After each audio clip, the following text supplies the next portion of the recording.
So, what is really stopping you from making your next film?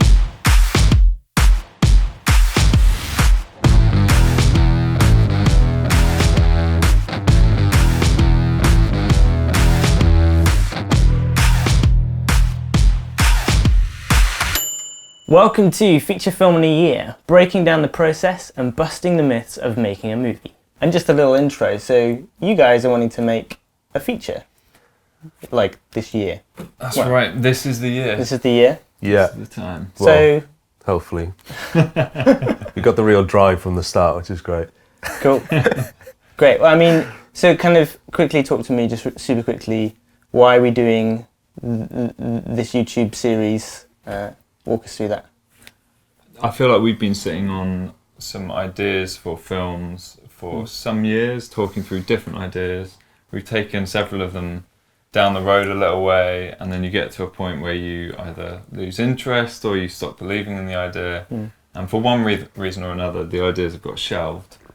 But I don't think any of those reasons have particularly been good ones. Okay. I think we've done the classic thing. We've made quite a few short films, and then it's the jump from making the short film to the feature film, which is always a kind of rocky thing in terms of, you generally think of all the reasons not to, which ties in with this episode. Yeah, exactly.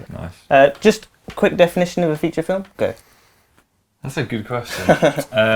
It's down to the length. Short film is anywhere from 1 minute to, I don't know, half an hour-ish. You can get longer ones. Generally, yeah. Feature films, somewhere about 70 minutes plus, I think. Might be a think little so, bit less. yeah. Oh, cool, great. Anything from Disney Pixar, you know, 80 minutes, all the way through to The Irishman. Yes. 3.5. Yeah. Lord of the Rings Extended Edition. Yes, yeah. Grow a beard watching that. Fine, we disagree on that. The first little excuse we've come up with, I don't have enough experience. Is that something you guys have realised in your life? It's definitely like a nagging excuse, a reason to not take the next step. Because even if you've made one short, you think, well, it went well that time, but what if it goes wrong next time? Maybe it was a fluke. Yeah. Do it again. Right, one-hit wonder syndrome. One hit wonder. Yeah, Even if you do a short that does quite well, gets selected for festivals, or awards. Yeah. It's still fighting the self-doubt thing, right? Yeah, I think it's easy to focus on the things that went wrong. In the last, it's that difficult thing. You can be so close to something, you just think of that's what I can do. And then thinking in terms of kind of experience, even if you're comfortable doing short films, I think the idea of you don't necessarily think, I've done a short film so I can do a feature. So do you think there's like quite a big skill gap between making a short and making a feature? Well, I've never done one, so I don't know exactly. So this will be part of the experience. I know Andy's had some experience working on doing cinematography for feature films. Yes, the last 2 years I've done 4 feature films as the DOP, director of photography. Okay.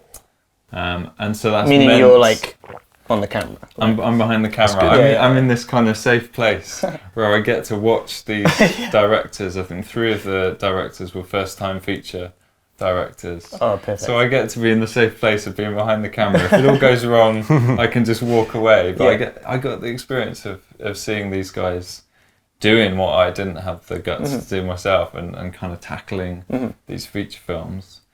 And I think to be honest, for all 4 of the guys who were directing these things, what I saw in them was that they weren't letting a sense of a lack of experience hold them back. They weren't holding that up as an excuse, and it wasn't because any of them would say they were massively experienced, but they were just saying, now's the time, we're going to do it, we're going to set the ball rolling, and we're going to make this feature happen, which is quite inspiring, to be honest. Yeah, I think there is a point in a creative process. As a creative, you just gotta jump. Yep. Take the handbrake off, start rolling towards the edge of the cliff. And with these were kind of independent features. It wasn't as if the people involved had everything sorted and handed to them. They had to work. They were in the same position as a lot of other people. I can imagine people watching this are going to be in that same place of like, I'm an independent artist, filmmaker. I don't have the weight to like muscle around getting this feature film done. I've just got to be like the leading force.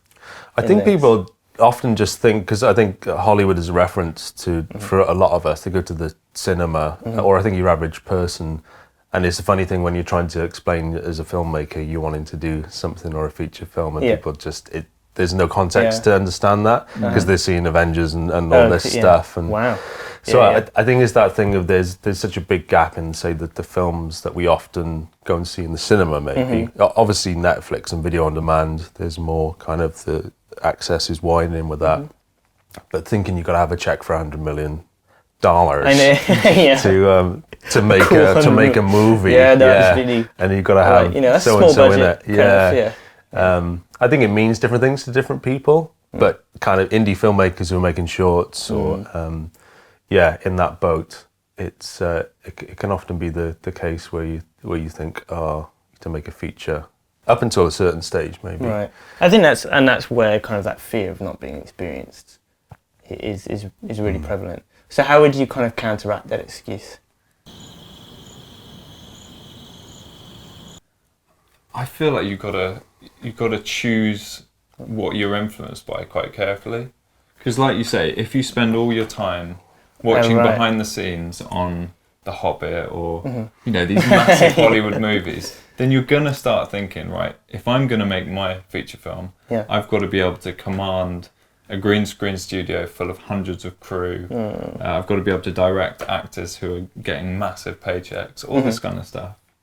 Whereas if you're listening to the stories of people who are making features with a tiny skeleton crew, or you get the privilege to be on set as part of like a small, low-budget indie feature where they're just making it happen, they're getting it done, and they're kind of finding ways to improvise around their limitations, but they're still doing it.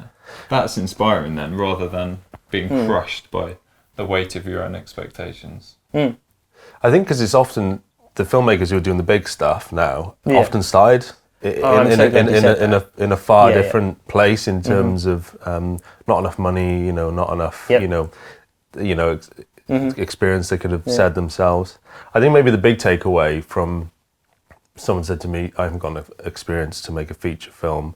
It's kind of like you get experience by doing, of course, essentially. How else are you gonna so get that keep on doing with whatever tools you've got, and that fits in with a few other kind of other excuses. Which we'll get to. But that thing of like you get experience, and then I think when it's going from a short to a feature, then it's your kind of your system of how you break that down, essentially.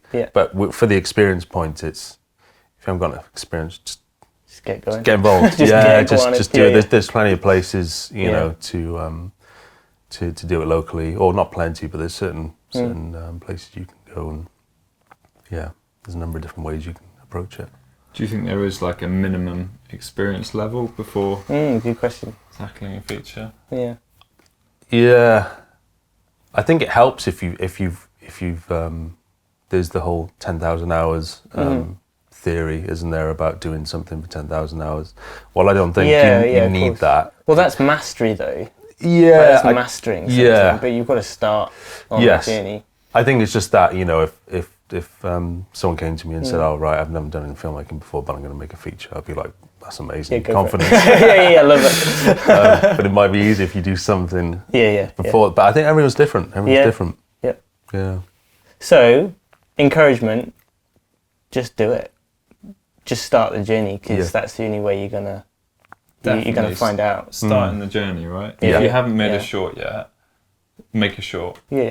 If you've made a few shorts, do it on your phone, iPads, just make it happen. Yeah, okay. Just creating content for some, like people are doing it more and more for social media and stuff. People are just doing stuff on their phones, because the principles are very similar. It's a different thing doing a viral video just by itself, but some of the principles are the same in terms of editing, meaning, message, number of different ways.